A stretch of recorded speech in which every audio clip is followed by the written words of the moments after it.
No niin, iltaa käläviä. Nyt tuossa saunan pielle tämmönen uutuuslonkero makuutesti. Tää on mediaan kovasti rummutta, niin otetaan siitä pieni puraasu. Maistellaan vähän, minkälainen tuote on kyseessä. Visuaalinen ilmehän tässä on ihan samanlainen kuin kaikissa muissakin lonkeroissa Hartwallin valmistamisessa.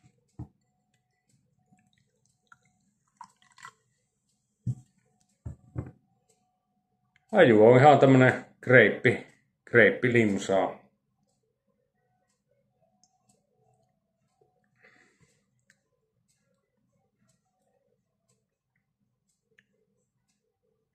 Otetaanpa vielä toisellekin alalla.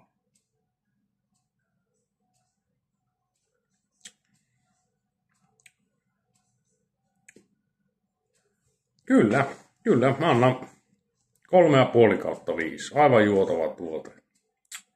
Ei muuta kuin näihin kuvia tunnella.